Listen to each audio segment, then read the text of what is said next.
Selamat datang di Open Mic Pikiran Bertanya. Nah, kita hari ini mau membahas tentang perteloran.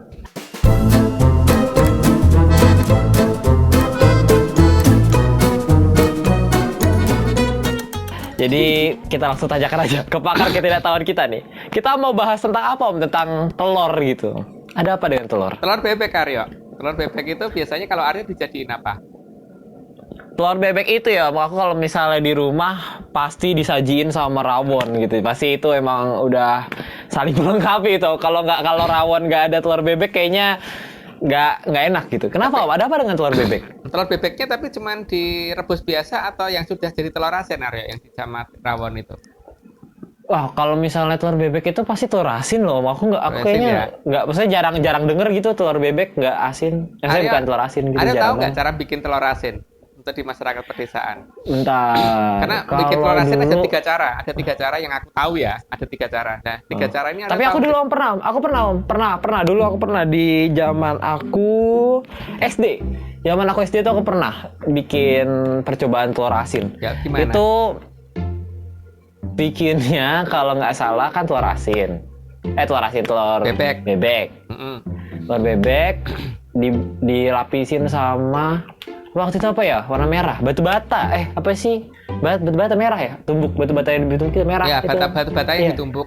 Iya, batu bata ditumbuk warna merah, dicampur air terus nanti buat terus nanti dilapisin ke telurnya itu dulu tuh. Ingat tuh, aku pasti inget tuh. Dulu gagal sih, Om. Nggak jadi asin. Emang berapa hari Aryo bikin telur asinnya?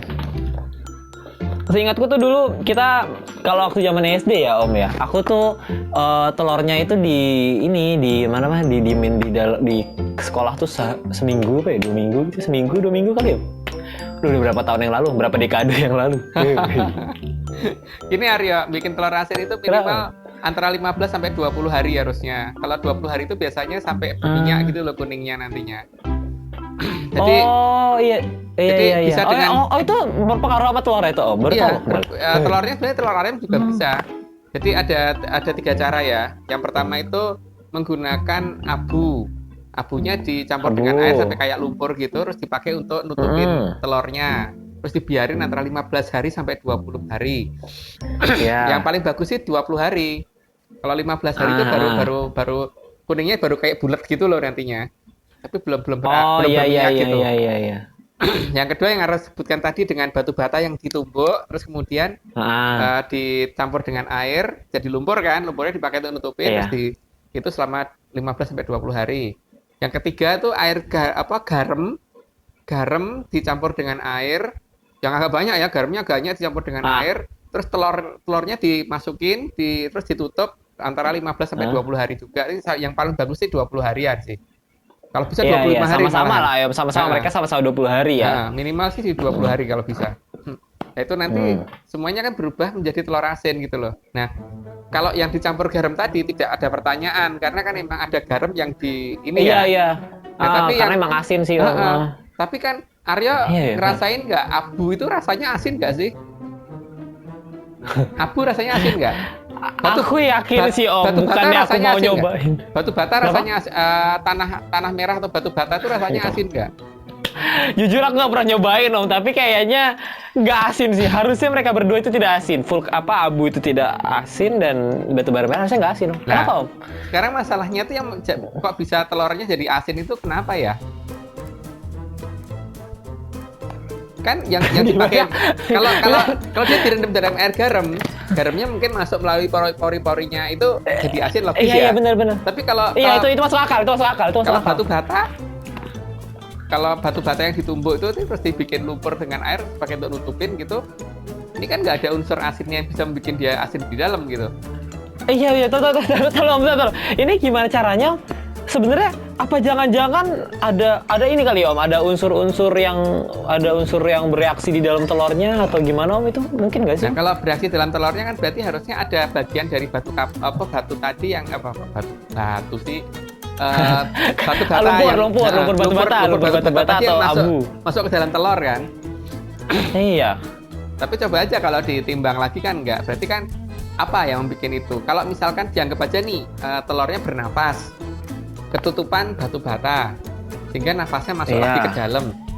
Nah, kalau telur bernapas itu kan berarti yang dihirup oksigen, yang dikeluarin karbon dioksida ya. Dan karbon dioksida itu seharusnya kan kalau dirasain juga bukan asin kan?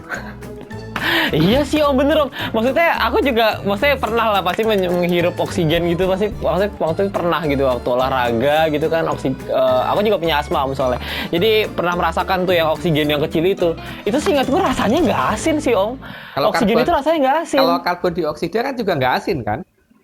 Karbon dioksida nggak asin sih Om, malah nggak asin, nggak ada asin-asinnya. Yang asin itu yang bisa kita rasakan asin itu ada dua jenis kan. Yang pertama natrium klorida atau garam dapur, itu asin kan, jelas ya. Oh iya, NaCl. Aduh, ingat aku itu. Yang kedua hidrogen peroksida H2O2 kalau di dalam ini ya, H2O2 hidrogen peroksida.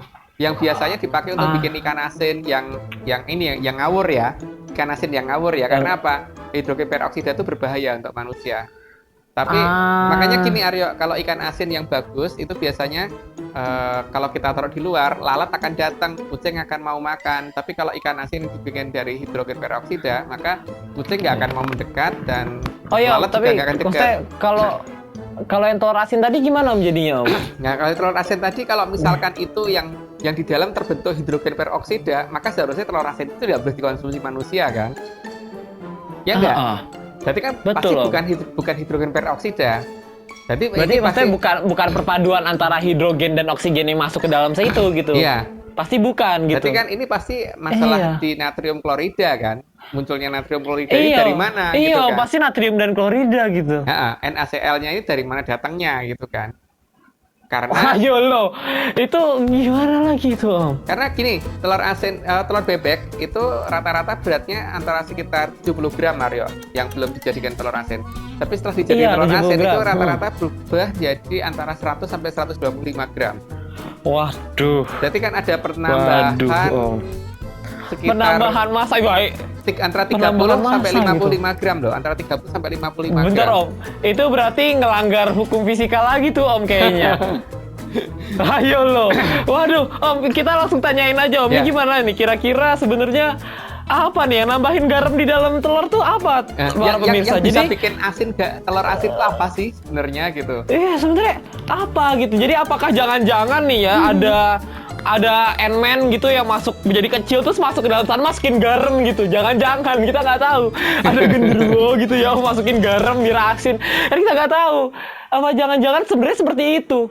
Jadi tolong para pemirsa, ini otak kita sudah tidak mampu berpikir, jadi bantulah kami agar kita agak sedikit lebih pintar sedikit gitu. Jadi sebenarnya apa sih yang membuat telur bebek itu menjadi asin? Apakah jangan-jangan ada yang masukin garam atau NaCl ke dalam? Atau jangan-jangan nggak tahu dari mana? Jadi tolong pemirsa, jadi bisa ditulis saja di kolom komentar sebenarnya keasinan dari telur asin atau telur bebek itu berasal dari mana sih? Jadi kita sudah tidak mau berpikir. Jadi terima kasih para pemirsa. Bye.